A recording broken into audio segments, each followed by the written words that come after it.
Hello, my name is Michelle, and you're listening to Profit is a Choice. With me again on the podcast is Ceil DiGuglielmo. Ceil and I had a joint podcast at the end of 2018, and we agreed to do another based on the feedback. Ceil is the owner of the Curtain and Soft Furnishings Library, as well as So Much More podcast, and also a drapery workroom by the same name. We're going to share how we approach and review of our company at year-end, how our thoughts and impressions impact our goal setting, what our goals look like, and the exercises that we go through to help form our thinking and intentions. We're both very different people and we approach it a little differently. And so it's fun to hear just the different opportunities to do this same work. We would love for you to share your exercises and thoughts with us after you listen. Enjoy the podcast.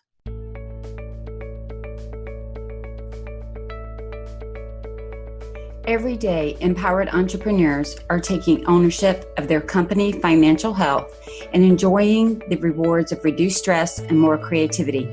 With my background as a financial software developer, owner of multiple businesses in the interior design industry, educator, and speaker, I coach women in the interior design industry to increase their profits, regain ownership of their bottom line, and to have fun again in their business. Welcome to Profit is a Choice. Hey, Ceil, welcome to our joint podcast today. Hey, Michelle, welcome to our joint podcast. Don't you love it? I do. This is fun to do. And we have had conversations in the past where we're like, damn, we should have recorded that. That was fun. I know it, right? And, you know, one of the reasons that we are choosing to do this together, number one, is because we do this every year as kind of business accountability in some ways, right? Right. And then at the same time, you're running a podcast, I'm running a podcast. So it's kind of fun to talk about all the different aspects of business. We both have other income streams and focuses outside of our podcast. And we also last year had an awesome conversation about how we each go through our end of the year procedures and what you do and what I do. And so we mentioned on that podcast, hey, let's do it again. And so I'm glad we are doing that again. And it's funny because you and I have established that we have very different ways of processing and doing things, but we're still good friends and we still encourage and help each other with certain things. But we had an experience this year that we didn't have last year. We went to Podcast Movement together, and I'm going to share with everybody that by the end of it, I had reached saturation mode and I was hangry at lunchtime. It was our last meal before we both headed out to the airport. And in typical Michelle fashion, you're like, well, what did you like best about this? And what did you take? What's your biggest takeaway? And I looked at you and I said, Michelle, if I don't get some food in me soon, I can't process your questions. I can't answer them. And you ordered some deviled eggs. And 15 minutes later, we could continue our conversation. I just thought I'll protein you up and we'll keep moving. But it was so funny because that was one of those big differences in us.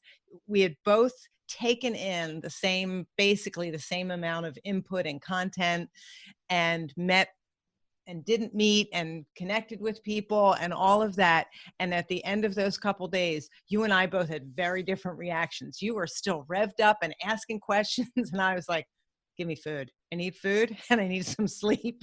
Yeah, I didn't need sleep so much at that point. I felt like I got good rest, but I was hungry too. There was no doubt about it. Because it was like 2:00. I mean, it wasn't like we were at 11 a.m. It was two. No, that last day was packed. And it was long. Right. And then we had to head for the airport, but it was just, when I was proteined up, I was able to laugh about it because I thought, wow, this is one of those points where we're so different, where you were even hungry, you were still able to ask those questions and process things. And my brain was just shutting down. And so I think that is one of the reasons that I also love doing this joint podcast, Ceil, is because not everybody's like me, not everybody's like you, and not everybody's even like us. Right. And so having this conversation gives us the freedom to step back and look at our businesses and process in a way that each of us needs to. I am a processor. I enjoy processing information. I also enjoy processing it verbally. I do a lot within my own head, which is a very scary place for some. I write out, I have spreadsheets, I have notes, I have Word documents. Like I record those things. I'm not a big journaler. And we'll talk Mhm. about that in a minute. I know you are not huge on journaling, but I do write down my plans. I write down my goals. I give voice to those things, but I Mhm. also have to talk about them with somebody, because it's almost like when I say it and get it out of me, it Mhm. takes on this other aspect. Like I can see it differently. So, being a processor, do you process before you talk with people, or does talking these things through help you process? Both. Okay. I am here's it, this is, I mean, I'm seriously, I know I'm weird and I know I'm a unicorn in this. My processor doesn't turn off. Mhm. So I know even Janelle, who is a massive processor, will say to me, I can't do that. And I have to turn it off. It doesn't turn off. I wake up and process, and then I process even more deeply when I'm discussing it or talking about it. Mhm. Like I'm really working out. When I process internally, it's a little more high level to mid level, but when I process verbally, I would say we get into the nuances of what's going, Right. like down deep into the little cracks and crevices, because to me, I have to remove those top layers, and then I wiggle into what is the heart of the issue, not Right. what is the symptom. Like this is just a symptom of a deeper root. When I work it out verbally, I go down to the root, Okay.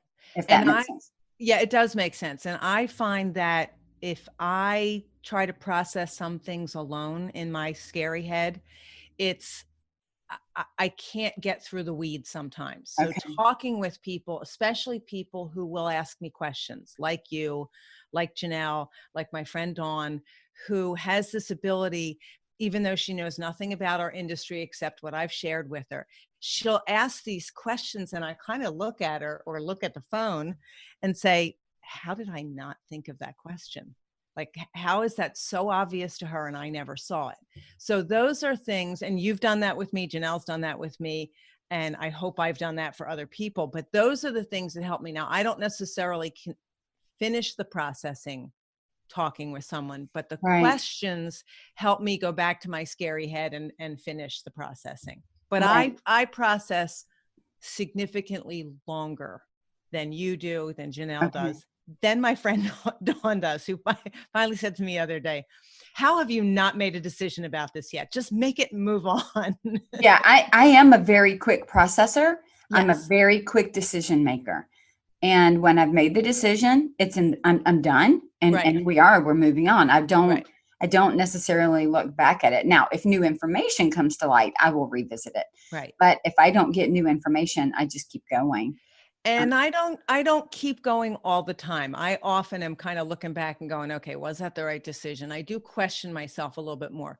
Mhm. Sometimes there are other times where I don't, it sort of startles me that I make the decision, I move on, and I really move on. And I kind of go, oh, that's kind of interesting. I really never gave that one a second thought, left it behind because it was appropriate. And I don't mean people, but decisions about Sure. what I'm doing and things like that. So, but more often than not, I'm still stuck in the quagmire of decision making. It's still not an easy process for me.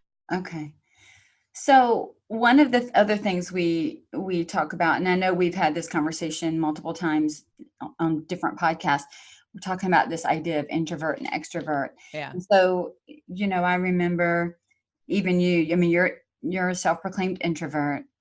And so you do at those conferences and at different learning opportunities, you have to pull away Yeah. to re-energize yourself, right? Yes. Because the energy around you exhaust you. I Hmm. know you've said before, I can't do all 3 days of this conference, or I can't do a pre-day of a conference because I'm so mentally exhausted and emotionally, or, whatever way, I can't then go on. Whereas for me, I can do it for day after day. Like I'm hyped up by that, but I'm not an extrovert that constantly needs to be around people. So I do at points go, okay, I'm done and I need to pull away. Yeah. But I think my threshold is much longer than yours. I think it is too, Michelle. And there have been people who have questioned my categorization of myself as an introvert. I do, when I get the chance to be with other workrooms or be with other business owners, and I love the energy that I get from them. I love talking with people. And there are times when I hang up the phone or walk away from a person-to-person meeting or finish a podcast recording. And I think of that question that's in the Finding Your Why part of your coaching program. You know, what energizes you? What would you do all day long if you could? And I go, that I would do that all day long, but within my own realm of tolerance. And there are times when I could do that all week long, but by Friday, all I want to do is pull the covers over my head because I haven't allowed enough downtime for myself. Right. So I think what's fascinating is that we both know ourselves well enough to know where in those points lie that we have to cut it short or pull away, or where we know we can keep going and get more out of it. You know, and the reason I'm bringing all these things up to talk about too is I've been doing a lot of different studies on what makes business owners really successful. And one of the number one traits that I hear and see over and over and over is self-awareness. Yeah. Right. And so, you know, this podcast is coming out after I've just had another birthday. And so another year older. Well, you and I are both December birthdays. So yes, we are. Yeah. And so what happens for me is that every year there is something else I learn about myself. And it's not a once a year thing. I mean, it's all the time. But I have always been one who, remember I told you I need to talk. I love to talk and I love to process externally. My oldest son is the same way. My husband is not that way. He was just on the podcast. It was a great podcast. Joel did a great job. Yes. I'll tell him. And my sons are going to be coming on in a couple of months. So awesome. Yeah, that's going to be fun. The minute they heard it, they're like, we want to tell our side of the story. I was like, I can't wait to hear it. Oh gosh, we may edit heavy on that one. We'll see. But this year I've really been trying to work on being aware. And, you know, I've done the Strengths Finder. I spent some time and talked about that. My bottom 5, I know what they are. I know they're my blind spots. But aware of why I do what I do and when I do it. And so knowing that I need to process out loud, externally, I like to talk things through. I did another assessment this year. I think it's a predictive index. And it made the comment that I'm a strategist and I need to talk about things that really matter. Like, I don't enjoy fluffy talk. Oh, tell me about your dog. Or not that I don't love your dog. Not that I don't want to have a conversation about your dog. But I feel like if I'm going to spend time talking to somebody, I want to make an impact. I want it to be about something that matters. Right.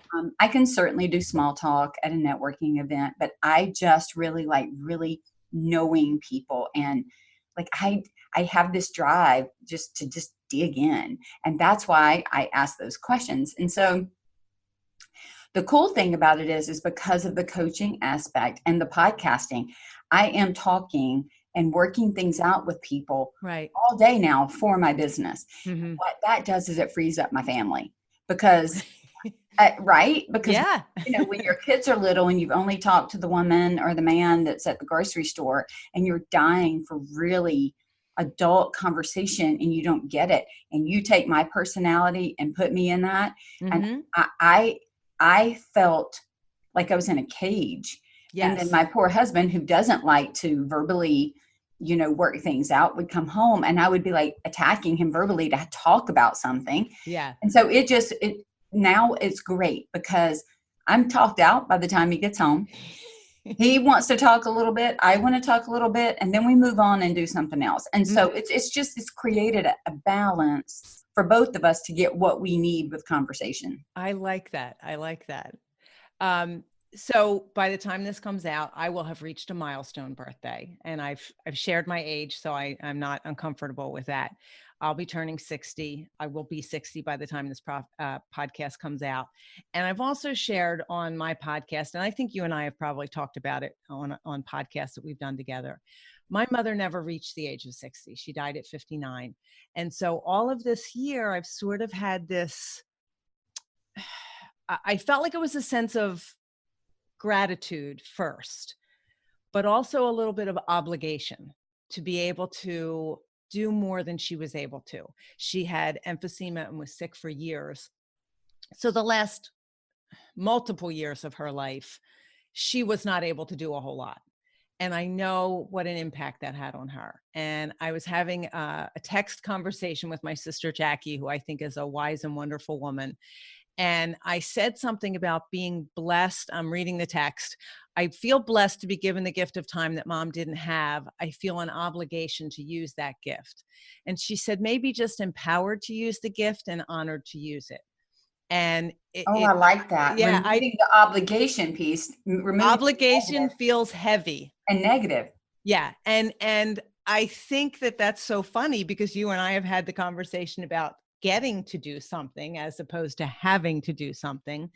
And I found it odd that I was the one that used the word obligation when I normally think about get to. So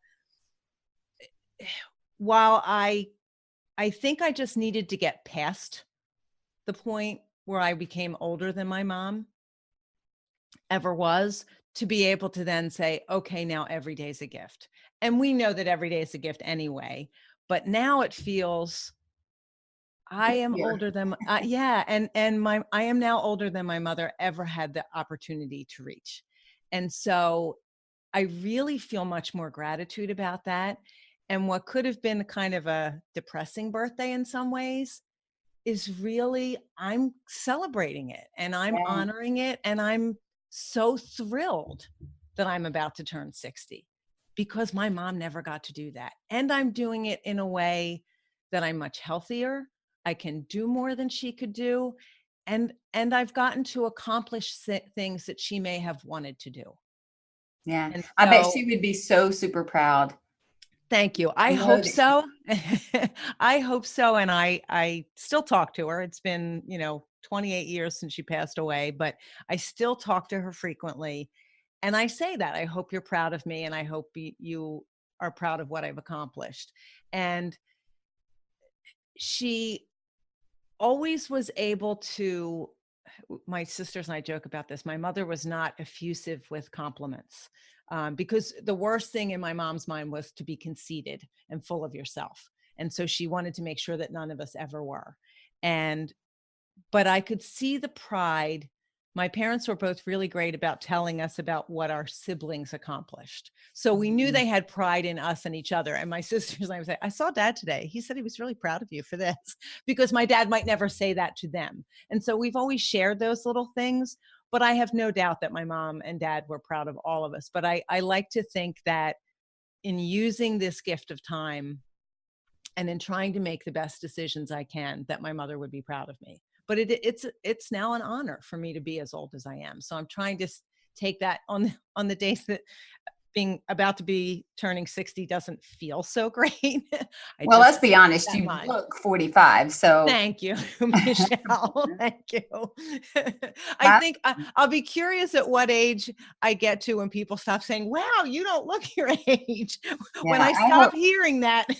I think that's a gift right there. Let me ask you this though, all right. So before I ask the question, I'm going to tell you, last year you had asked me to do the 4 tendencies quiz. Oh, yes. And did you? And I did it. Okay. And you're going to be shocked. I'm a questioner. No, that can't be possible. No. Yeah, right. Yeah. I did think you could be an upholder because you set goals for yourself and meet them. But I do remember saying with questioner tendencies. So I kind of guessed that one. Right. And I think the difference there between the upholder and the questioner is about the outer expectations. Yes. Both of them set and meet inner expectations. Mm-hmm. But the questioner resists outer expectations. So I don't feel compelled to make anything be what anybody else outside of me wants it to be. That's the difference. I'm not a people pleaser. Okay. Now, I want to please people, but I'm not a people pleaser, if that makes sense. So it makes sense to me. Yeah. The upholder has some people pleasing going on. They're trying to meet outside expectations as well as their inside. And I don't do that. And that's me. I am an upholder, or I am an obliger. Okay. And so outer expectations are often what help me to get things accomplished. And I am a people pleaser. And that means you push down your inner. And Yes. I don't push down my inner. So and what I push back happens, on the outer. yes, what happens with obligers is we tend to get rebellious, or I think she calls it obliger rebellion. Yeah. And there are times when I know what people expect of me, and I do it and I do it and I do it, and then I don't. Right. And it's not pretty when that happens. Right. Because it's an explosive thing. Yes. Right. And so, when you look at my strength, we were talking about this self-awareness piece. Mm-hmm. And so when I look at my strength of self-assurance, that goes well with questioner, because I'm self-assured on meeting my own inner expectations, that I don't have to meet somebody else's outer expectations. Right. Right. And so those go together well. But I say that because I'm going to ask you some questions. Okay. All right. So I'm just like, but here's my question. There are other people that are listening to the podcast, and maybe it's not the same example of losing their mom. It could be anything that is making this next year difficult or a challenge in some way in their thinking. Did you, looking back now over 2019, do you think that, and I'm going to use the word cloud because I don't know of a better word to use right now, that cloud or that fear or the weight, let's do weight, weight of that 59th year, knowing how it had impacted your life, by looking at your mom's, the weight of that year, do you think that it impacted the way you set goals for this past year? Yes, I absolutely do. It made it a little more challenging because I think in the beginning, I overestimated the importance of those goals. Like, I have to do things really well this year. That's that I'm obligation so piece. Yes. Got it. Oh, that fits right in with you as an obliger. Exactly. Like the words come from the same root. But I will say this. I had this conversation yesterday with my sister, Jackie, as a matter of fact. I have always cared way too much what other people think about me, about my choices, about many things about me, which is a little narcissistic if you really boil it down. Right, it is. I wondered a few years ago, people would say, oh, you get to a certain age, you don't care, you don't care, you don't care. I'm like, yeah, I don't know that that's ever going to happen. Yeah, where's that age for me? Well, guess what? It is starting to happen. The importance of certain things is so much less. I recently had our local Pennsylvania WCA chapter to my house for a workroom meeting, and we used my workroom. Parts of my house are not in the condition I'd like them to be in because we sent furniture out the door to be when our daughters moved out, and we haven't replaced it yet. Other parts of my house look exactly the way I want them to. And 10 years ago, I would have had an absolute stroke over what does it look like? What's everybody going to think? Are my window treatments perfect? And like 2 days before everybody got here, I'm like, I guess I should run the vacuum cleaner. And I went, oh my goodness, this is not who I've been. I really don't care. The people who are coming are all people I love and care about. They're not going to judge me. And we're here to accomplish something. We're here to learn something. I'm good with that. So that really speaks to growth. Yes, it is. That speaks to self-awareness and growth.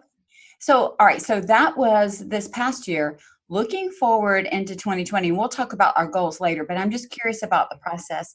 Now that you are excited and you feel honored and you feel blessed to be entering your 60th year, and you see it, as we said, as a giftier gift than maybe some others might see. Do you foresee it, or has it impacted the way you're now goal setting for this new year? Yes.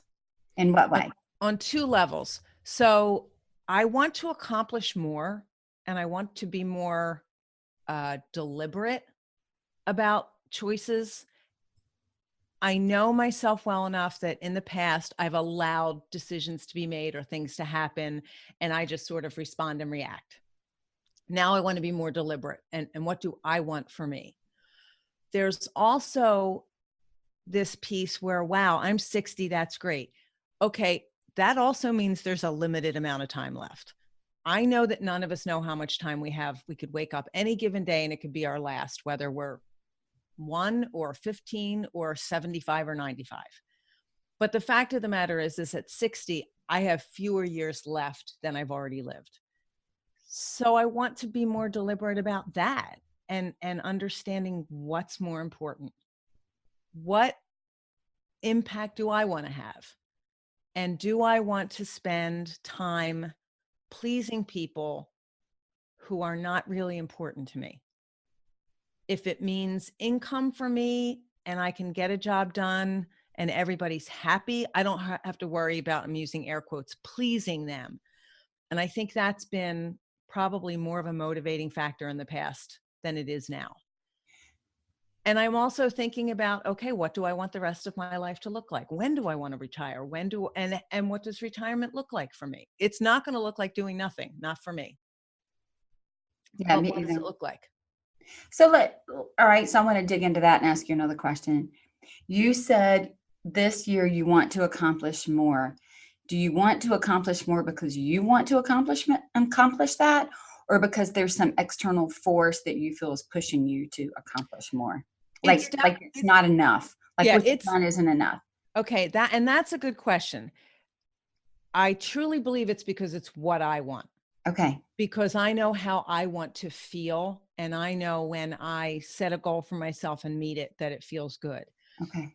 I think that one of the things that you and I both do in our jobs as interviewers for a podcast, your job as a coach, my new job, which did not exist when we did our last podcast, and that's the owner of the Curtains and Soft Furnishings Resource Library, is to listen to people, hear what their problems are, help them to solve them.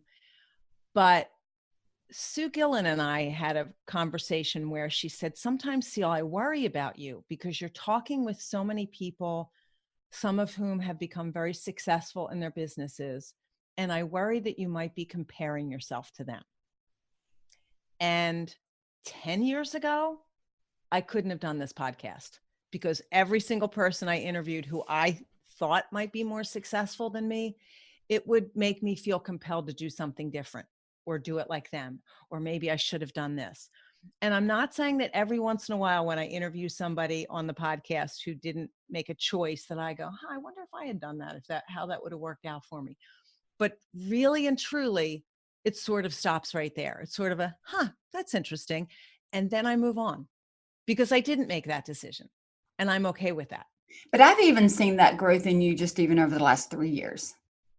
Absolutely. I think it's probably more intense the last 3 years, but yeah. I can truly say 10 years ago, I could not have done this podcast for as long as I have, because the comparison, what comparing myself to others would have taken from me and what it would have cost me, I just could not have done as many of them, and I would have felt badly about myself.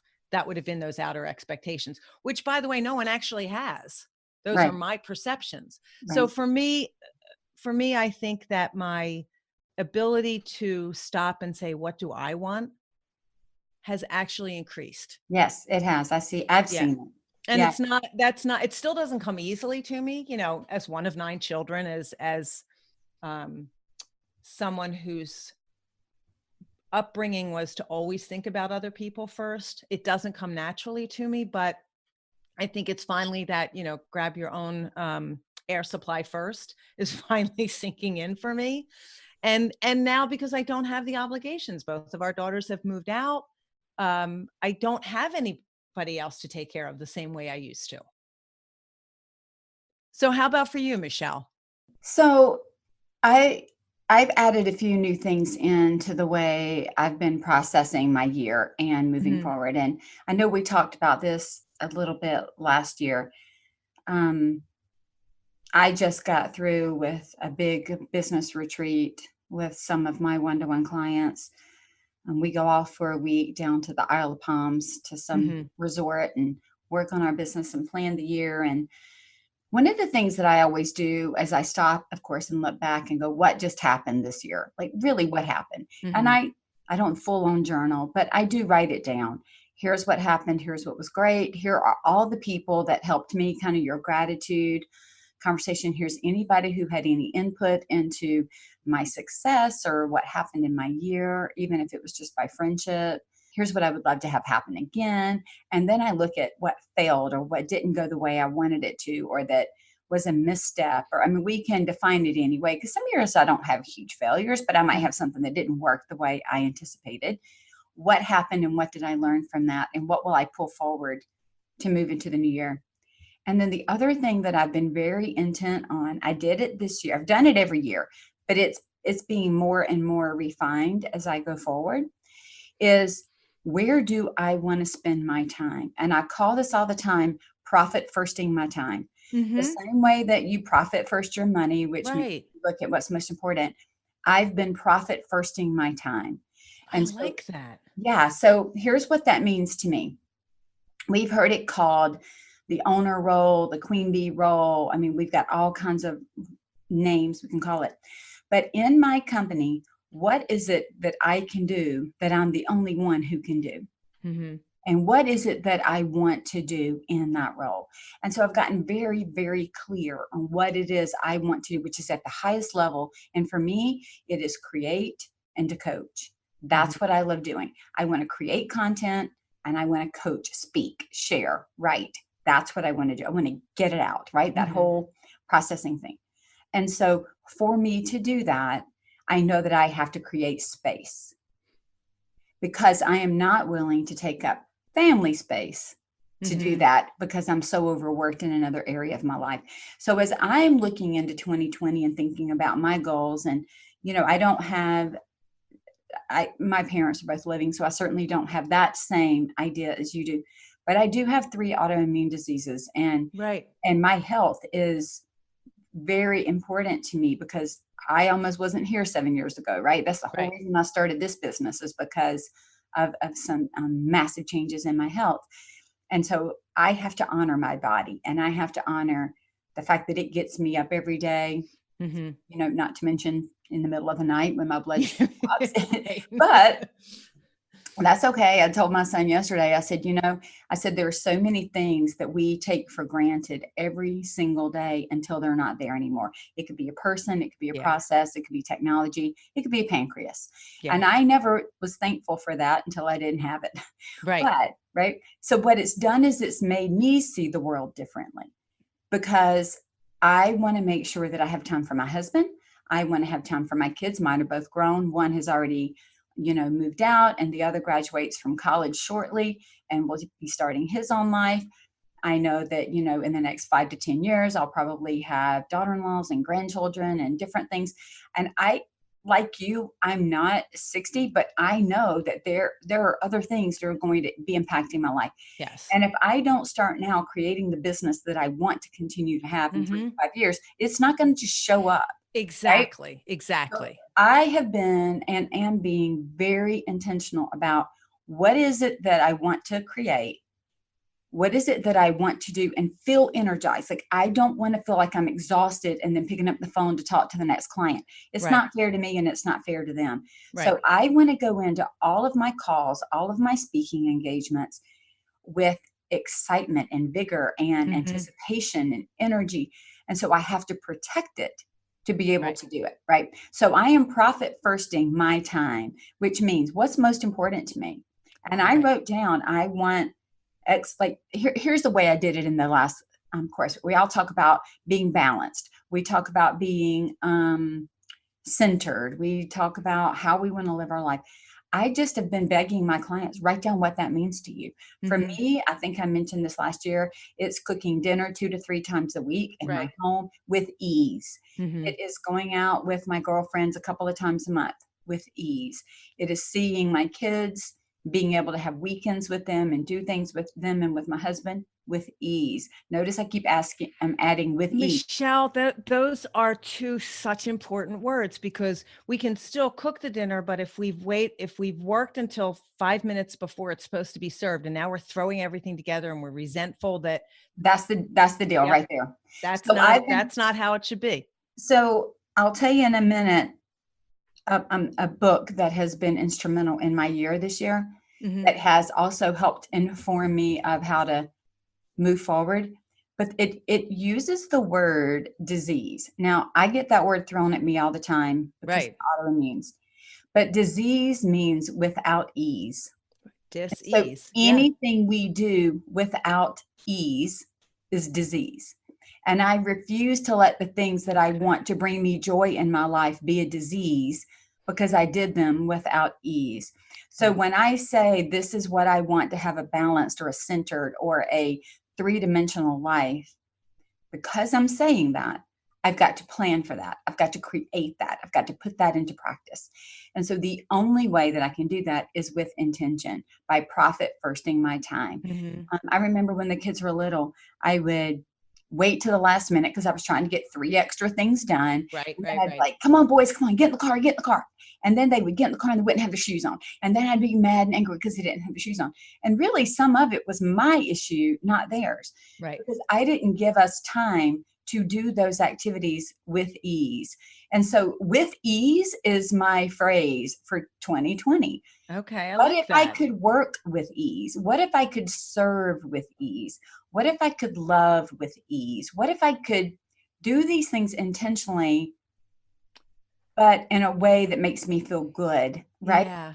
And that folds over into the lives of other people. So that's a big deal for me going into Okay. 2020. So now let me tell you the book, because you've Okay. read it. Please. I think you've read it. I found this book back in May on a trip to the Bahamas. I went to meet one of my friends who is also a client, and I'm sitting out on the back deck overlooking the ocean, and she walks out with this tiny little book and says, Michelle, I think you need to read this book. You're going to love it. And she had gotten it from a friend. I mean, it was marked to heck. There were marks. I was reading everybody's brain dumping comments as I'm reading the book. Okay. But I'm sitting in the Bahamas reading this book on the back deck one morning. I read it pretty darn quickly, picked up my laptop, logged in, ordered it from Amazon, and had it on my front doorstep when I got home. And it's called Who's in Your Room? Yeah. It was one of the book implementations that we did in Designers Inner Circle a couple Right. months ago. And I just want to encourage everybody to go get that book. And I'll tell you what it did for me. You read it, right? I did. Okay. And it's, yeah, go ahead. You Yeah. finish and then I'll tell you. So here's what was so instrumental for me. And I do a lot of what it already said, but it just made me think about it in a different way. And the question was, well, the big impact is there are 2 types of things: people, ideas, approaches, projects, products, services, anchors, and engines. That's really if you could boil it all down, things either keep you stuck by anchoring you in place, or they are an engine that propels and pushes you forward in the best sort of way. Right. And so the book is about everything in your mind, everything in your life. You've got a room, and once people come in, they never leave. And that's why we remember what the 3rd grade said to us when they were bullying us. That's why we remember the negative words that are said, because our brain literally captures all of that. Yes. And so it was talking about being very intentional about who is in your room. And I picked that up as a construct or as a template and moved it around my life.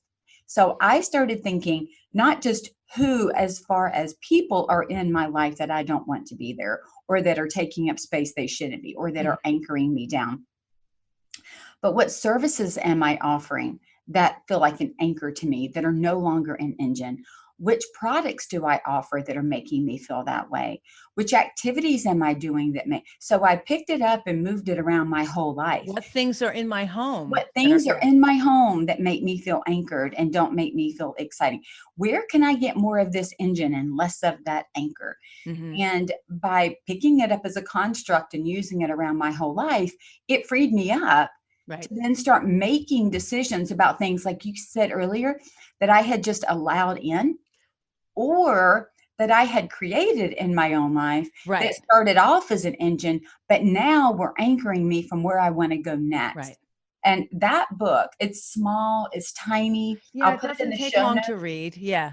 but I am telling you, reading it and allowing that construct to move around my whole life, it has been one of the best business, and it's so tiny. Yeah. And it's been one of the best things for me. So that is how I am, with intention, creating my 2020.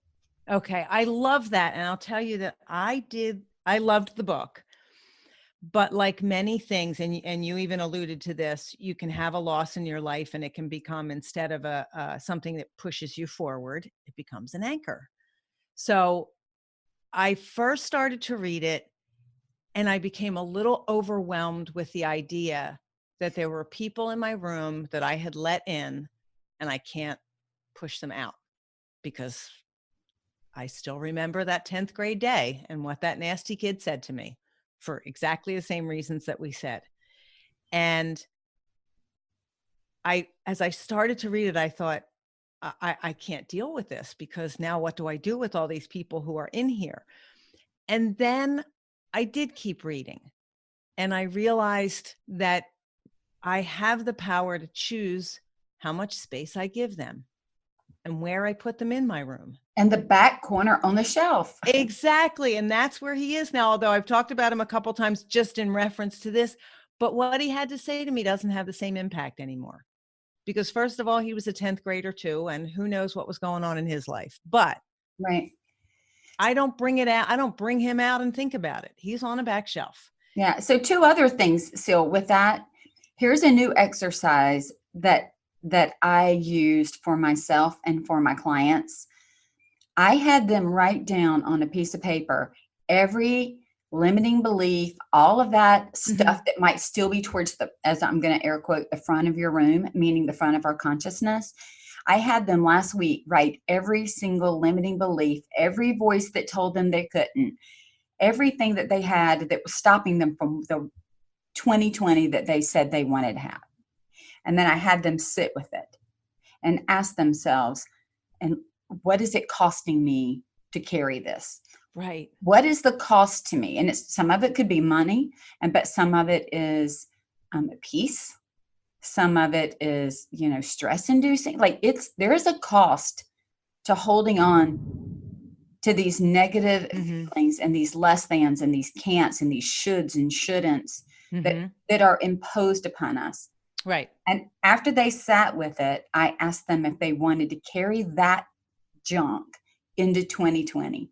And every single person said no. Right. And so we got a big marker and everybody wrote on their sheet, no more. And then they ripped it into tiny shreds and we all marched and threw it in the trash can. And I would encourage you, when you're doing, if you look at who's in your room, or even if you don't, and you're just thinking about all of that yuck that comes to the forefront of our brains that stops us and limits us and holds us back, write it all down, get it out, look at it, and then write no more. Right. Tear it up and go burn it, throw it in the trash. And then another real quick thing I'll add, and then I want to hear what you think about that, was there's a journal by Jennifer Dawn. That's exactly what I was going to say. Okay. And Jennifer teaches a beautiful method about light, let it go, ignite your power. And she has a place in there where you can journal every day, all the crap. And then you literally rip out the pages of the journal and burn it and throw it away. And it's relieving. It is absolutely relieving. So relieving. And so in the Designers Inner Circle call, you had her as a guest and she introduced us to that. And I really struggled with it, Michelle, because you mentioned that I journal more than you do. I realized that in my journaling, it always occurs to me that someone could pick this book up and read it. And I would never want anyone's feelings to be hurt, because that day in particular, I was struggling with something. Jennifer's method allows you to write whatever you need to write, because no one ever reads it, including you again. And that's the best part of it. You get rid of it. Get rid of it. And you get to say, okay, done. Now let's move on to the good part of the day. And I've always been, I think I shared the story about one of my former friends referred to me as an effing Pollyanna because I was so upbeat and positive. And it was, she called me that the day before I was having surgery. Everybody, they asked how I was doing. And I said, I guess I'm not doing as well as I thought. I just ran a stop sign with my children in the car, so I must be more distracted. The good news is we didn't have an accident. And her reference to me was, do you always have to be such an effing Pollyanna? And I said, well, yeah, I kind of do. It's who I am. But the fact of the matter is that I felt an obligation, there it is again, to always be that person. And if I had negative feelings, it wasn't right. Now I have permission to write them down, tear them up, and throw them away. My aunt, And then I go on. I go on. yeah, my aunt was in her late 80s, and she had journals and love letters between her and her husband and all these things. And after her husband died, she went out in the backyard, made a bonfire, and burned everything. And her kids and her family were like, Mom. She said, those were mine. They weren't yours. And she got rid of them. Yeah. And so let me say this. So here's the next thing I had my one-to-one clients do. Because see, if we take all the dirty and the yuck and we write it down and we get rid of it, but we don't fill that space with good, it comes back. Yes. So that was my worry about yes. when Jennifer taught us this. Yeah. So if you get the yuck out, but that's why she has you write the affirmations in the, yes. So then what we did was we wrote down, here's what we want for 2020. Here's how we want to feel. Here's how we want to be. And we took the good and filled it back in so we could be intentional. And then we used those affirmations to look at, to remind ourselves of who we are becoming. This is really about who we are becoming. Who is our business becoming? Mm-hmm. It was interesting. Guess what I found in my year-end prep? What? So I found my 5-year vision that I wrote 5 years ago. Oh, I can't wait to hear about this. Yeah. So I wrote a 5-year vision. It's dated November of 2015. So Okay. that means sometime in this coming year, right? November.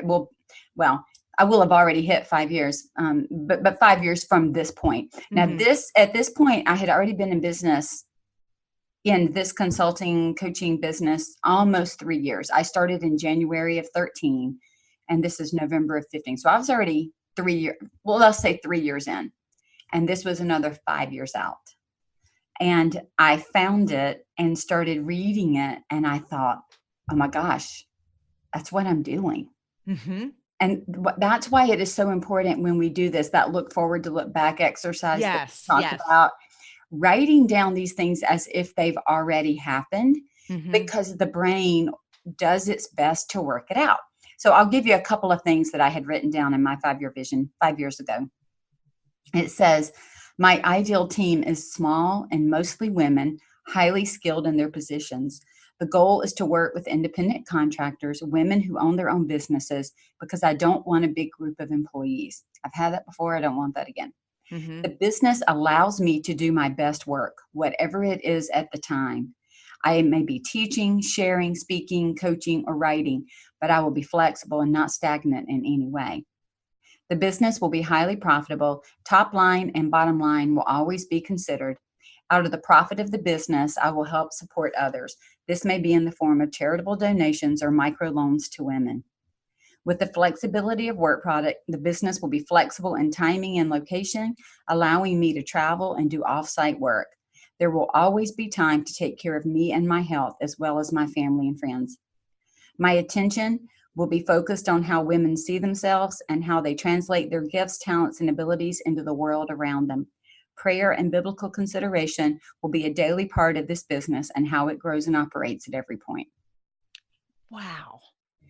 And that was 5 years ago. And I'm looking at it and I'm already doing every bit of it. Right. So now my goal is to continue it. Right. So then I found when I went over it with my coach at the beginning of this year earlier, she said, all right, refine it again.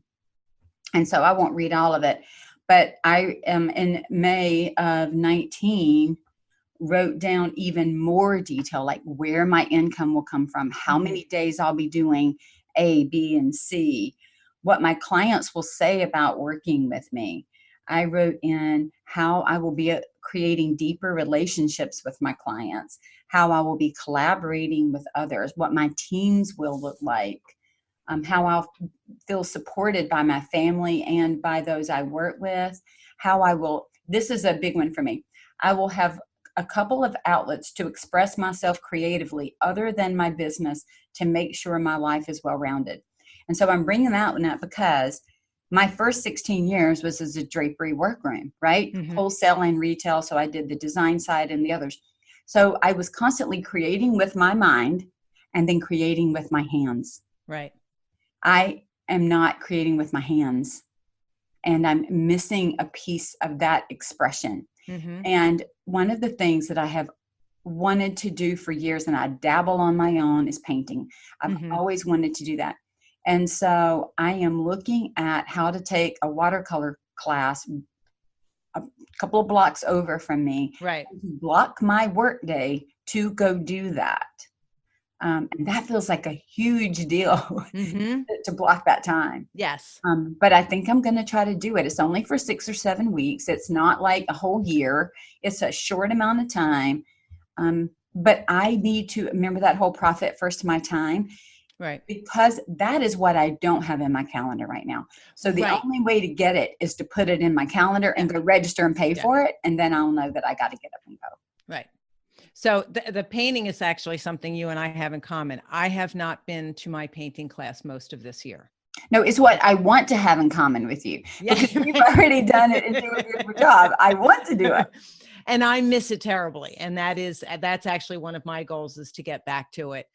It literally is on my calendar every week, and I have not gotten there. I think I've been there once since March. And exactly what you're saying, even though I put it on my calendar, I haven't honored it because I've allowed other things. And we've talked about this in the designers circle, that sometimes we put things on our calendar and we make them less important, and we put other things in front of them. So we have to honor those things. Yeah. I love that, Michelle. Writing all of that down though, and even just the piece about my health, I have not been working out the last couple of weeks because of travel and some other things, and looking and going, okay, I said that this is what I was going to do. Does that still matter to me? Of course it does. Yeah. Am I still committed to having a healthy body and a healthy mind? Yes. Then I need to commit to doing it. So, but asking the question is important, and health isn't the right subject to ask that about, because our health should be of the utmost. No, but I think it is the right subject to ask about, because I think we all in our minds say we want it, but we're not doing what we need to do to get it. Okay. So I had to stop and say, of course, in my mind, it's important, but that translation of to my heart, which then translates to my actions. Right. Am I willing to get up and go get my booty moving because my calendar tells me to? Okay. And I was thinking more along the lines of things that are less important in terms of our health should be important to us, like the painting, or like making the time for girlfriends or sisters or family. Those are things that I don't stop and say, is this still important to me? But on a certain level, yes, my relationship with my family, with my sisters, with my friends, that is still of the utmost importance. I do still ask myself that question, especially when I find myself slipping out of a good pattern. Yes. Right? Because we all can sometimes slip out of a really good pattern, one that we've chosen to support where we want to go. Right. And so when I'm in the middle of working out, I don't have to ask that question. When I'm in a steady pattern of doing it, but when I fall out of a pattern of checking my financials, I have to go, is that really important? I need to get that back. Yeah. You know, I've not been out with my girlfriends in a month. I need to get that back. So it's that awareness of, are you still tied to that? And if so, then you still need to commit. Like, I remember in which book was it? I think it's in the book that we just did too. It was one you recommended, and we're doing or have done in Inner Circle 212, the extra degree. And it talks about we can't just be connected to the outcome. We have to be connected to the pursuit of the outcome. Because if not, you give up before you get there. So I can't just say I'm connected to good health. I've got to be connected to the pursuit of good health. Pursuit of good health. Okay. The process of doing it. The same thing. I can't just be connected to I want to be financially sound. I have to be connected to the pursuit of being financially sound. Right. Does that make sense? And quite often we look at these goals for our year and we go, that's what I want. But are we committed to the process and the pursuit of making it happen? Getting there. Which means 2 steps forward, 1 step back, kick to the left, kick to the right. Right. If we're not committed to all of what I call that muddy middle, then we're not really connected to the goal. Okay. And that's where I am intentional in asking myself, here are 2 questions I ask. What am I willing to do to get the goal that I wrote down? And what am I not willing to do to get that goal? Right. Because that then starts to uncover the layers of my intentionality of the pursuit of that goal. Okay. Okay.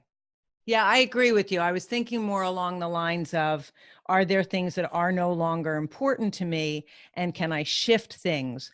But if I don't ask myself those questions about the things that I've already established are important, I don't remind myself why Right. those are so important to me. Okay. Right. So We have to be connected on so many levels to make these goals happen, yeah. or they just honestly, they become a burden. They become a have to. Like you had Yeah. said, it becomes, oh, now here's what I have to do. And Right. I don't want my life to be set up with a bunch of have to do's. No. And so I've got to connect to the things that I create. I'm gonna tell you the other thing I've learned, Ceil. For the last 2 years, I've not completed all my goals. Is that a shocker to anybody? Actually, it's a total shock. Is it? Yeah. And here's why. You remember that whole giving ourselves the freedom to Yeah. adjust as necessary? So I think we talked about last year that I had wanted to have my Passion for Profit course rebranded as Master Your Profit and online in 2018. Mhm. And it didn't happen. But it was Okay. because I started the podcast. And Okay. so when I started the podcast, because I'm that 12-week goal gal, I can't do 2 really big goals in the same 12 weeks. It's not possible for me. Okay. It's not. Right. Not when they're that big and hairy, right? It takes a Okay. lot to start a podcast. You know that. Or to do any of these pursuits. And so I moved it. And we talked about me kicking the can. I said, Yeah, I was going to bring that up. right. And so this year in 2019, that's what I did first quarter, and I got it done. Okay. And I should have learned from last time, but we all have this idea, me included, that we can do more than we can do. And surely I'll have the energy and it's all going to be great. We're time positive. And so my next goal had been to have Pricing Without Emotion online in the same year. Mm-hmm. There was no way that I could do all of that in 1 year with everything else that I had going on. And so I made a decision to work with ease and to not do it. Okay. And so it was with intent. It wasn't like, oh gosh, I accidentally didn't do it. Right. I have I'm going to show you online. You can see my goals. I want you to look how much it is. That's little. I'm impressed. It's little. I have one goal. I call it for each quarter. I have one big goal and a couple of small goals. And my one big goal for 19, when I moved it back over for first quarter, and I do it for first quarter, was rework Passion for Profit to Master Your Profit, get off of Teachable, get onto Infusionsoft, and move everything. And that's what I did. My second quarter was nothing but marketing, and that's what I did. Then I made the choice for third quarter and fourth quarter, instead of building Pricing Without Emotion, to stop and tighten up all of my marketing. Okay. And so I went through branding. I went through email marketing. I went through my social media marketing. I've gone through SEO. So I decided it wasn't worth it for me to build another program that I'm still not marketing the way I want to market it. Let me get my marketing machine going so it's working for me while I'm building and doing the next piece. So I made a conscious decision to push Pricing Without Emotion to the beginning of 2020. So my 2020 goals are even shorter than my 2019 goals. And it's pretty much build Pricing Without Emotion, which is trademarked, and I've been out there doing it for 10 years. It'll be the 10-year anniversary of that class, as a matter of fact. Oh, wow. I know, isn't that amazing? To have that online. That's very cool. Yeah, to have that online and have that ready, to start writing my own book that I've got pieces and parts, but to create time to do that. Market, second quarter is market, third quarter is book prep, and then fourth quarter, you know what my big goal was? Breathe. That's what I wrote. My fourth quarter goal for 2020 just says breathe. And my small goal says continue marketing. That's it. I've marketed every one, but I've got build in first quarter, build in third quarter, and breathe. Okay. I like them, Michelle. Ease. I like that. All right. So before I talk about my goals, there's something I want to ask you, and then I'll share my answer to the same question. What are you most proud of this past year? It doesn't have to be an accomplishment. It could be something that you realized. What are you most proud of? It's funny. I've already asked myself that question. I'm shocked by that. I know. I am most proud of actually a couple of things. So I've got more than one. Okay, good. I am really proud of getting Designers Inner Circle up and running. The content is ginormous. Mm-hmm. The value is huge and is growing every day. And to see that thriving and it changing lives, that was a big push for me for this year. And that makes me super proud. And as someone who's part of that, you should be proud of it. It's awesome. Thank you. Thank you. It's interesting. I know that I coach differently than others do.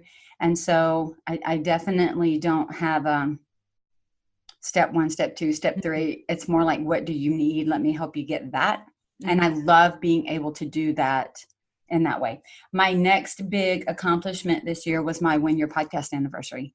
Congratulations. And I'm super proud of that. Oh, yeah. Because most podcasts don't last a year. And you've done 3 now. And so it takes a lot of work.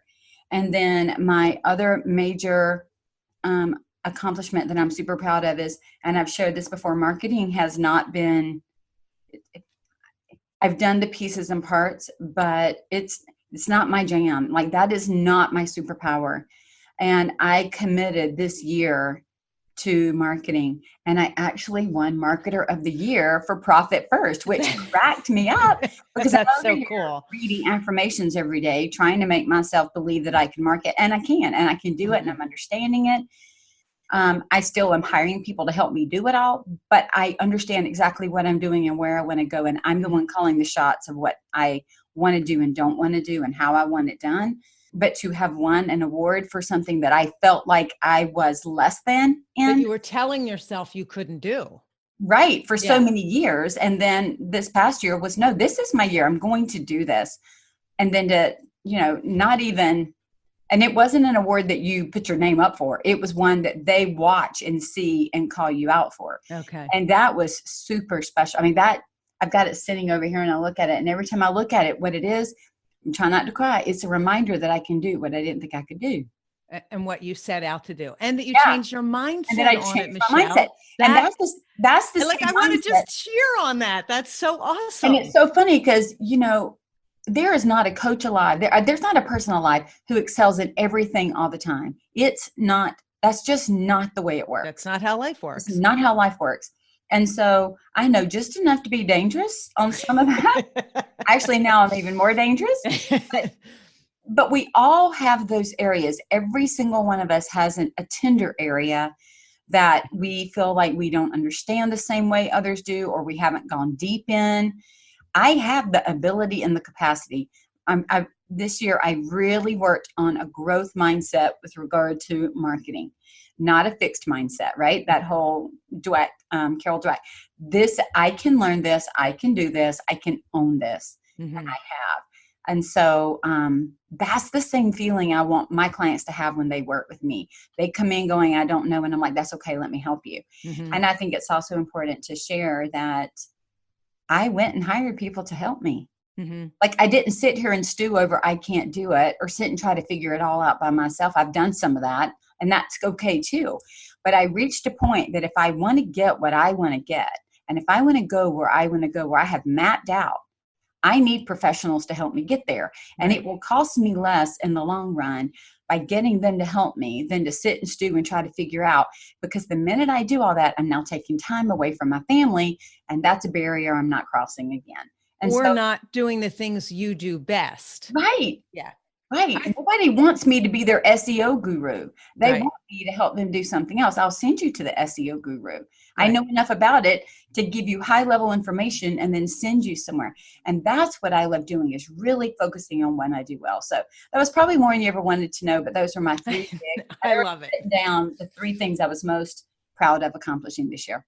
Okay, your turn. Okay, so what I'm most proud of, and I have more than one thing. I purchased the Curtains and Soft Furnishings Resource Library and took over as the librarian of that online resource. And when the opportunity, and you've talked about this lots of times, is being ready for opportunities. When Janelle Deck came to me with the opportunity, I did not spend a whole lot of time worrying. I looked at what the potential was. I looked at what I thought I could bring to it. And I said yes. And I realized that bringing the podcast and the library together could be a really great thing. And so I was really proud of the fact that I didn't agonize over it and walk away from an opportunity that was there for me. So I have spent this past year learning how it works, learning why it was set up the way it was, and now getting ready to make it my own. I didn't make many changes because I felt like that was not fair to the current members, that they had come into something understanding what it was, and I needed to leave most of it the way it was. And I don't have big changes planned, but I have great changes planned. And I'm really excited about that for next year. Another thing that I became a vendor for the first time at the the custom workroom conference. And that was really different. And you want to talk about a lot of input all day long. I never left the booth. And I loved having people come up and talk to me about how they use the library or just that they listen to the podcast and getting to meet one-on-one. I was not tired at the end of that day. I was exhilarated. It was wonderful. And the other thing that day was that I'm grateful to Susan Woodcock because she made the suggestion. Everyone who was at the conference who I had interviewed got together for a picture. And this might be my turn to cry. When I walked out into the lobby, several people had already started to gather. And in the process of walking out of the vendor hall, I heard alarms going off. And it was people reminding themselves to go out for that photo. And some of the people who were there, yourself included, Janelle, Susan, have been so encouraging to me over these last couple of years that the podcast wouldn't exist without all of your encouragement. But to look around and realize that all of those people had given the gift of their time and their story, and that I had helped them to do that. I literally started to fill up while the picture was being taken. And then Beth Hodges came running out, and she had a health issue this year. And I think everybody started to fill up. But it wasn't just that moment. My husband actually had a poster of that photograph made for me. Emily. I love it. That was a great picture. Yeah. Emily Moore is the coordinator for the vendors for CWC, and she's also a great photographer. She took the picture, and it's hanging in my workroom. And every time I look at it, I fill up with joy at how many people I've been able to pull together. And that made me feel great. So that was another thing that I'm really proud of. The other thing is that I have, despite my Before you go on, quick question. You remember before you started that podcast, you had called me and we had talked about it. There were no podcasts on the workroom site at that point. And you were, we'll say, I'm going to be kind. So you were contemplating. Oh, I was procrastinating. You know it. You were dragging your feet. You were driving me crazy. And I called you and I said, Ceil, are you going to do it or are you not? And then I said, find your why. What is the why of the podcast? Why are you going to do this? Connect to the why and then just go do it. And what was so cool was your why had to do with telling people stories, connectedness. You wanted to connect. And so I'm just telling you from the person who kind of kicked you in the rear to make you do it. Like I pushed you off that cliff. I know I did. I pushed you off that cliff, but I knew you would be great once you had defined your why. And we worked on that for hours over the phone, but just the why of the podcast. Yeah, just the why. Just the why of the podcast before you did it. But when you did it, and now to look back 3 years later and see that picture, like you said, of all the lives and all the stories, what's so great is because you did that work up front and then were intentional about the stories you told and the people you talked to. That's why you could have such a beautiful picture where everybody wanted to be in it. Like, right. They wanted to be there. They wanted to express gratitude and be part of that community. And so I just want to applaud you for that, because I think that's even more than just the picture. That's 3 years in the making. Yeah. And 3 years of hard work. You do a podcast, you know how much work goes into it. And, the idea of not ever wanting to not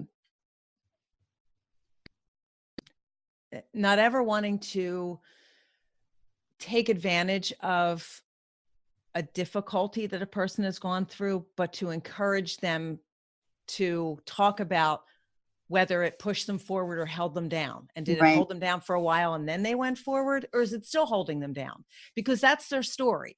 So I always want to be able to honor and respect, but if they've got something that has happened to them, or that they've a mistake that they've made that they've grown from or learned from, I love for them to be able to share it. And people have been so generous talking about loss and mistakes and challenges and being vulnerable and willing to share it. And not everybody is willing to do that. And I'm so grateful for that community that's built. And for the conversation I have, people who text me or send me an email, or who came up to me at CWC and saying, I can't tell you what the podcast means to me. It keeps me company in my workroom, or I loved hearing this story. And I love that people reach out to me about that. So I'm really proud of that accomplishment. And I'm really proud of the fact that, in spite of the fact that I'm still struggling over how to manage it, I've still run my workroom. I've run the library. I'm doing the podcast. I'm still teaching Evernote. I did step off of the WCAA board this year, and that was a fairly easy decision to make because I'm now an industry partner and I couldn't stay on the board. But I loved serving there. And so that was a little bit of a challenge. And so I'm finding other ways to serve. But I'm proud of that accomplishment as well. And you, having been on the board for as long as you have, you know how great that feels to be able to contribute to a great organization. So all of that being said, my goals for next year, not a surprise, are not as clearly written and outlined as yours are. I'm impressed that it's November and I have some goals defined for next year, because that's one of the things we talked about. Is I'm usually January and I'm setting goals for the year. So I have worked extensively with SCORE mentors this year, and we're doing some budgeting, and I'm definitely concentrating on marketing more. And I've been listening to your words and mindset, and I'm telling myself I can do marketing. So we're going to watch how that progresses this year. I'm happy to send you my affirmations if you need them, and you can read them. And Please do. My goals are to continue growing the library and connecting people. That's my big goal for the year. Now I have to sit down and figure out how that's going to happen. Writing my goals as if they're already happened is a great reminder. So I liked hearing that from you. How am I giving back? How am I giving back within my business? And for about 2 years now, I've been watching. There's a young woman that I interviewed, Anna Welsh, who gives a percentage of her business to a reading group that provides books for children. And I'm inspired by her. I want to come up with something that's meaningful for me, so that I can find a way to give back more in that direction. So these are goals for me for next year, but I'm going to spend the next couple weeks being more defined about them, because I tend to be a little more high level, like, oh, I want to do this. I want them down so that I can look at them like you do and say, oh, look, I accomplished it. Oh, look, I did this. So let me tell you 2 other things as we get close to wrapping up that I do every year, and that I think have been really cool. I do a SWOT analysis and a risk analysis. Mm-hmm. So a SWOT analysis is strengths, weaknesses, opportunities, and threats. And I actually do it, I guess for me, I'm going to do it 3 different ways. So first, I do a SWOT analysis of my company. So comparing my company to other like companies. So a company SWOT. Then I do a SWOT of myself as the owner.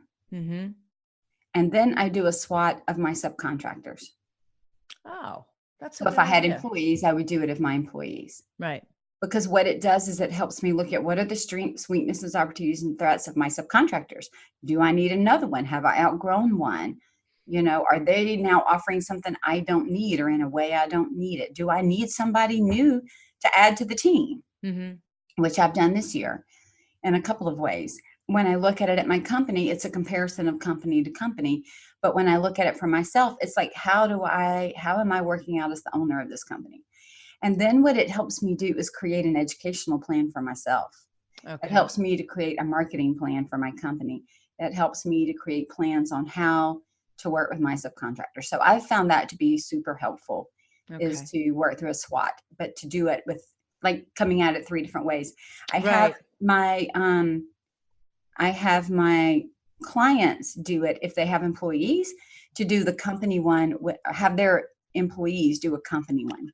Oh, that's a great idea. Because then you start to see things and have a team meeting and look at it through the company's eyes. So if everybody were to do one about the company and then come together in a team meeting, and then I also have them have their employees do, each of them do themselves individually to bring to their review. Oh, that's a good idea. Because then you can create an educational plan and a future plan for each employee. So all these things take intention, but that really gives quick clarity to me. And then the other thing that I do is a risk analysis. So of course I do the financial analysis. I've got spreadsheets and forecast and budgets, and I have cash flow documents created. So of course I have all of that, and all my understanding of financials course teaches how to do all that, but I do all that. But a risk analysis, what it says is, what are the risks to me achieving the goals that I've set out? Remember when I talked about connecting to the pursuit of the goal? Yes. Not just to the goal. What are the things? Where are the risks? What are the areas that could derail me? And so it might be my mindset. It might be money. It might be the feeling that I need to please somebody else. Mm-hmm. Versus, like, for example, it may be that I really need to go to the gym, but somebody's needing something, and I internalize that as they need it now, as opposed to Right. when I get back from the gym. And Right. so if I want to pursue my goals and it's not a screaming issue, I need to be willing to move it to its proper place to go do what I said I was going to do. Right. So the risk of meeting their expectations is you losing your focus If on I were your to do that. good health. Right. Right. Right. Right. Okay. Or I it, understand that. or if it, and again, if I have a client who's in a dire need, I'm going to stop right there and do what I have to do Right. without any regret whatsoever. I want to serve with ease, right? Right. My whole serve their socks off. But sometimes what happens is an email comes in that could absolutely wait. But in this world of overconnectedness, I might put an internal pressure to answer it now, which would make me miss my gym appointment when it could easily wait without impacting anybody until I got back. And that would mean that I'm not as connected to going to the gym, that I'm more connected in that moment to being quick with an answer. Right. And the risk of doing that is going to cost me. So it's a risk I have to be aware of so that I can manage it. So that is a big one for me, is what is it that could derail me from where I want to go and what I want to do? And then how do I manage it? Like, I know my health. If I let my blood sugar go super high or super low, it is going to derail me. So I need to look at that risk factor and say, what am I doing all day, every day to not let that happen? A couple of days ago, I got so busy I didn't eat. And I had breakfast and I had nothing else. And I was not well by the time my husband got home. Yeah. And I knew it. And I was trying to find food quickly, and the right food. And he was like, what are you doing to yourself? And I was like, I was in my zone. I was having a good time. It wasn't like I was trying to deprive myself. I have to put lunch on my calendar. I'm not even kidding you, and make myself stop, or I will keep working because I love it so much. Yeah. And so knowing that risk, I have to build in boundaries for myself to reduce the risk so that I can reach the goals I want to reach, personal and otherwise. So those are the two big exercises that I also do every year and think about. So you used a word that kind of impacted me just a minute ago. You said your gym appointment. And if we don't use that word appointment, like I talked about the fact that going to art class is on my calendar, I just don't go. But if it's an appointment with someone else, I would go. And for a few weeks, I hired a trainer at the gym. It's a new gym and they were having a special. So I treated myself to make sure I'm using the weights and equipment properly. And I realized that now that that's done, I no longer have my 7 a.m. appointment on Monday morning, except I do because I left it there because I know that's one day I'll go for sure. So maybe if we thought about some of these things as appointments and didn't just put them on the calendar, but what if the word appointment, Right. Gym appointment, when you said it that way, I was like, It's a health appointment. Yes, Remember that's different than going to the gym. But you remember a minute ago when you said to me, well, of course your health is important. I said, but that's not always the way my actions play out. Like not eating did not support my health. No, it did not. Not going to the gym doesn't support my health. So I'm getting derailed if I don't understand the risk. Mm-hmm. So to me, a gym appointment is a health appointment. And I definitely show up every time I have to do a blood draw. I show up every time I have to go to every other doctor's appointment that is online because that's for my health. And I go to a lot of doctors a lot of times. Mm-hmm. You know, it's a good thing I'm not a vampire with the amount of blood that they take from me. But just saying, I make those appointments. I don't miss them. And so why aren't we making health these things? Yeah. Or, why aren't we making these appointments? Else. Yeah. The appointment to review my financials is a financial health appointment. Mm-hmm. The appointment to work on my marketing is a marketing health appointment. Mm-hmm. And so it's understanding that if I want things done, they have to be on my calendar. I don't put it in micro detail. I'm not talking about like send an email for marketing to, no. I just put marketing. And then I block that time. I turn off my email. I turn off every notification, just like if you're in a doctor's appointment, and I focus on that thing because I am committed to the pursuit of the outcome that I desire. Committed to the pursuit. Those are good words, Michelle. I like those because if we don't think about that, it's easy to let go of those good habits and good strategies that we've put into place if we're not committed to the pursuit. I think those are going to be my words for 2020. Committed to the pursuit. Right. With ease. With ease. Right. With ease. Add with ease to the end. You know how those little games where you get to add. Oh, yeah. Yes. To the end. With ease. We're going to add with that ease. to everything. With ease. Life is, to your point, life is too short to do it with difficulty. There's enough difficulty that happens naturally. Right. So why would I create more difficulty in a business that I'm creating or in the life that I'm creating? I would rather create a life and create a business which is why I push, do it within your strengths, not within your weaknesses. Right. If you work within your weaknesses all the time, you have a disease business. Mm-hmm. If you work within your strengths all the time, you have more of an ease business. Right. So that idea of create white space in your calendar so that you can do it with ease, right. And with intention. And Michelle, I think that's a great way for us to wrap up our conversation about this past year. I'm so excited that we did this again this year. And I really appreciate all of the feedback that we get. And I would love to hear from people who listen to our podcast what they're going to do for next year. And have they looked with ease and have they looked back at this year to see what they're proud of?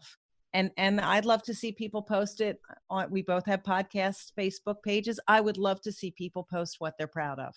Exactly. And also, how did it feel to do a SWOT analysis? How does it feel to even give yourself the freedom to say something that has always been an energy booster or an engine for me is now an anchor and is dragging me down, and I'm going to let it go, or I'm going to put it into a different position in my life.